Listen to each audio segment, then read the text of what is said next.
This week at NASA.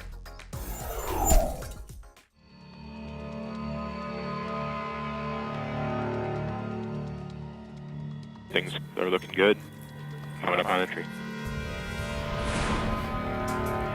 Vehicle reports entry interface. We are beginning to feel the atmosphere as we go in here. It is reporting that we are seeing G's on the order of 11 to 12 Earth G's. Bank reversal 2 is starting.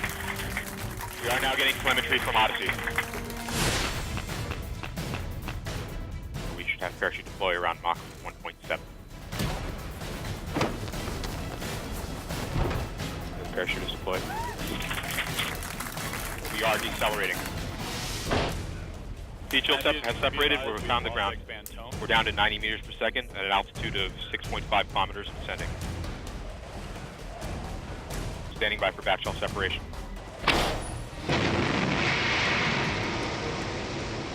We are in powered flight.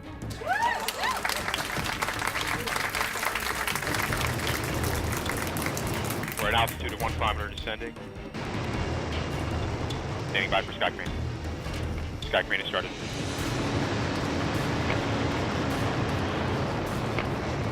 Signal to us, you remain strong.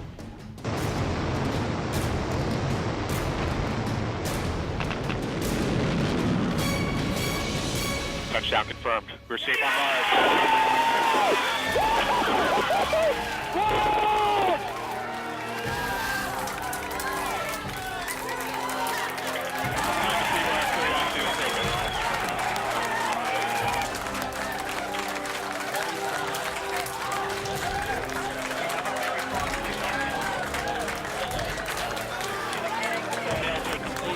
You got thumbnails.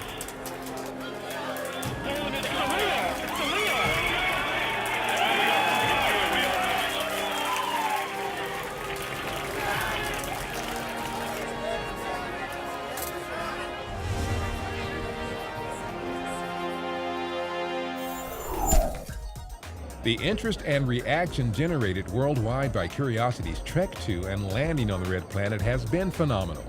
People in New York City's Times Square watched a giant screen and listened on Third Rock Radio to NASA Television's coverage of the vehicle's 7-minute, 13,000 to 0 miles per hour plunge to the surface of Mars. NASA TV also had more than 1.2 million people watching on nasa.gov. That's twice the record set for the recent transit of Venus. The NASA website even made available a map to which organizations were able to post locations of viewing events around the globe. Of course, the prime hosts were NASA centers. It's hard to send somebody to Mars, and hopefully we can do that one day, but you certainly want to know about Mars before you send someone there. NASA planetary scientist Kelly Fast of NASA headquarters brought Curiosity's landing and mission into focus for visitors at a community festival in Palmdale, California, near Dryden Flight Research Center. There were also opportunities for the curious crowd of several hundred people to learn more about the capabilities of the Red Planet's newest rover through exhibits set up by Dryden.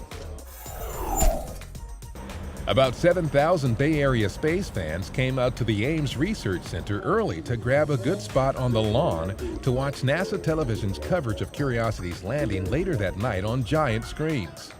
There was plenty to keep them busy in the meantime, including hands-on activities and displays, plenty of food trucks, and more. Ames scientists were on hand to answer questions about the mission, and presentations were given by Center Director Pete Worden and other Ames researchers about the role of Ames in support of the MSL mission. Later that night, when the good news from Curiosity reached Earth, the crowd at Ames joined the JPL team in celebration. It may have been early on the East Coast, but the Visitor Center at Goddard Space Flight Center was bursting with excitement as 350 people anxiously awaited to hear that the Mars rover Curiosity had landed safely on the Red Planet. The crowd erupted into cheers when word came down from Jet Propulsion Lab's control room that the rover was up and running on the Martian soil. In addition to watching the landing live, visitors also heard from scientists about the mission and specifically about Goddard's role in building SAM, or Sample Analysis at Mars. It's one of the instruments on board Curiosity that will be testing the soil and atmosphere for the building blocks of life. Visitors also had the opportunity to explore the visitor center, which included testing out an interactive video game that allows players to take their best shot at landing a rover on Mars. At the Virginia Air and Space Center, the official visitor center at NASA Langley, about 250 people showed up for Mars Midnight Madness. The overnight event included Mars-related exhibits and information for those curious about the Mars Science Laboratory. As the time for the scheduled landing of Curiosity approached, people filed into the center's IMAX theater to catch the historic event on the big screen. The successful touchdown, an especially proud moment for Langley, whose contributions to the mission included the MSL Entry, Descent, and Landing Instrumentation, or MEDLEY, a group of 14 sensors in the heat shield used to monitor temperature and pressure during Curiosity's descent through the Martian atmosphere. The Glenn Research Center held several MSL Curiosity events in the Cleveland, Ohio area. On August 3rd, a group of the agency's social media fans were treated to a tour of several research facilities in the morning and participated in a multi-center NASA social hosted by JPL in the afternoon. 2 days later, Hello, welcome, we are the world famous rockin' robots. The center held a Spark Your Curiosity event at the Cleveland Museum of Natural History that featured discussions with Glenn subject matter experts and interactive activities. Later that evening, Summer of Innovation students participated in activities at the Great Lakes Science Center, Glenn's official visitor center. We just succeeded one more time in raising the bar even higher. New technologies never invented or attempted before were created for this incredible journey.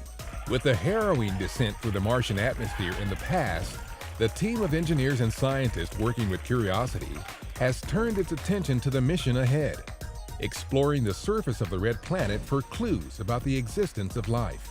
Shortly after its landing, the rover began beaming back images taken by its Hazard Avoidance Cameras, or HAZCAMs. Higher resolution images will be used during future operations by the mission's navigators to help plan Curiosity's path of exploration as it sets out on a nearly 2-year prime mission to investigate whether the region ever offered conditions favorable for microbial life. We've collected data across the entire Gale Crater and the landing ellipse, and we've got stereo data and color imagery that have already been used to start looking at potential traverses. We'd like to know definitively what minerals are in that soil, and so by analyzing it, we can get a better understanding of what the composition of the soil is, certainly where we've landed, and by inference maybe also globally, and through that get at one of the most global questions we could address. Curiosity undergoes the most difficult planetary exploration mission ever conducted. It is enabled by a suite of 10 science instruments with a total mass 15 times as large as the science payloads on the Mars rovers Spirit and Opportunity. Some tools are the first of their kind on Mars, such as a laser to check the elemental composition of rocks from a distance. Curiosity will also use a drill and scoop at the end of its robotic arm to gather soil and powdered samples of rock interiors, which can then be sifted and parceled out to analytical laboratory instruments inside the rover. With the spacecraft being as healthy as it is and the capability that it has, all our options are open for science.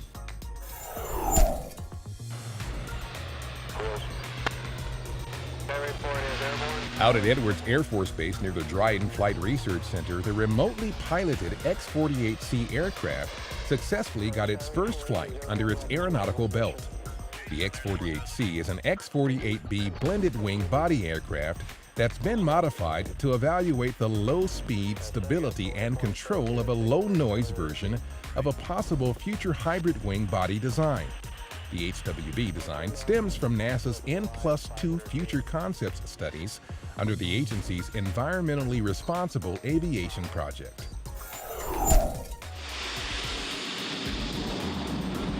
Hey, got a minute? That's how long the latest test firing of the J2X engine took at Stennis Space Center, as NASA continues development of the Space Launch System, America's next heavy-lift rocket that will carry humans deeper into space than ever before. The 60-second firing operated the engine at the primary and secondary levels in an effort to collect more data about the developmental engine. The J2X engine is being built by Pratt & Whitney Rocketdyne for Marshall Space Flight Center. The Kennedy Space Center has been Googled. In celebration of the center's 50th anniversary, KSC and Google Maps with Street View are providing space enthusiasts with virtual tours of the cavernous Vehicle Assembly Building, Launch Pad 39A, and other unique facilities used to help launch humans to the moon and space shuttles to low Earth orbit. Earlier this year, a crew of 5 Google Street View personnel spent a week at the center collecting data and imagery. NASA's 3 space shuttles were still at Kennedy, so don't be surprised to see Atlantis and Endeavour in the Vehicle Assembly Building. To take the tour, go to Google Maps, navigate to Kennedy Space Center, and then switch to Street View. The radiation belts are the first and perhaps the oldest discovery of the space age, yet they remain a mystery simply because this is a very harsh environment. Scientists and project managers discussed the upcoming mission of the Radiation Belt Storm Probes, a NASA twin spacecraft designed to study the extremes of space weather by studying the planet's Van Allen radiation belts on various scales of space and time. We have broadcasting, both satellites, 24/7 space weather. This is going to get picked up by ground stations around the world. Scheduled to begin with a pre-dawn launch August 23rd from the Kennedy Space Center, RBSP is part of NASA's Living with a Star program, which investigates the processes of hazardous space weather and its effect on space exploration. Enthusiastic teachers from around the country recently gathered at NASA's Dryden Aircraft Operations Facility in Palmdale, California, to participate in NASA's Airborne Research Experiences for Educators and Students, or ARES. For 2 weeks, the educators focused on NASA's Earth science programs and flight research missions. In the first week, a dozen elementary and high school teachers discovered how to find NASA educational resources, learned about aircraft used for Earth observation and data collection, and discovered how engineers integrate specialized science instruments into aircraft for observing and monitoring terrestrial changes. An additional 14 educators from NASA's Explorer Schools program joined the ARES participants during the second week to participate in a simulated NASA ER-2 Earth science mission. The teachers compared imagery and data collected by science instruments from previous airborne missions to ground data and imagery obtained during a field site visit in Central California. Middle school science teacher Michael Octatai expressed confidence that the training, speakers, materials, and hands-on activities will give ARES attendees the tools to create effective education action plans. We're able to actually look at abstract ideas and concepts that are normally on paper, and we actually had the opportunity to travel to different sites, actually conduct some research and do some hands-on experimentation. 35 years ago, on August 12, 1977, Enterprise, NASA's first space shuttle, experienced its first free flight at Edwards Air Force Base near Dryden Flight Research Center in California. This was one of 5 flight evaluations conducted at Edwards as part of the Space Shuttle Approach and Landing Test Program, jointly managed by the Johnson Space Center and Dryden. Enterprise had previously completed 8 captive carry flights, anchored on the back of a modified Boeing 747 Shuttle Carrier Aircraft, or SCA. These captive flights verified the orbiter systems and cleared the way for the shuttle's first free flight. On board Enterprise were astronauts Fred Hayes and Gordon Fullerton. Though Enterprise never flew in space, it proved the Space Shuttle orbiter could fly in the atmosphere and land like an unpowered glider. The famed orbiter recently went on public display at the Intrepid Sea, Air and Space Museum in New York City. And 50 years ago, between August 11th and 15th in 1962, the missions of the Soviet Vostok 3 and Vostok 4 spacecraft marked the first time that more than one manned spacecraft was in orbit at the same time. The cosmonauts aboard the 2 capsules, Andrei Nikolaev in Vostok 3 and Pavel Popovich in Vostok 4, also participated in the first ship-to-ship communications in space by contacting each other via radio. And that's this week at NASA. For more on these and other stories, or to follow us on Facebook, Twitter, and other social media, log on to www.nasa.gov.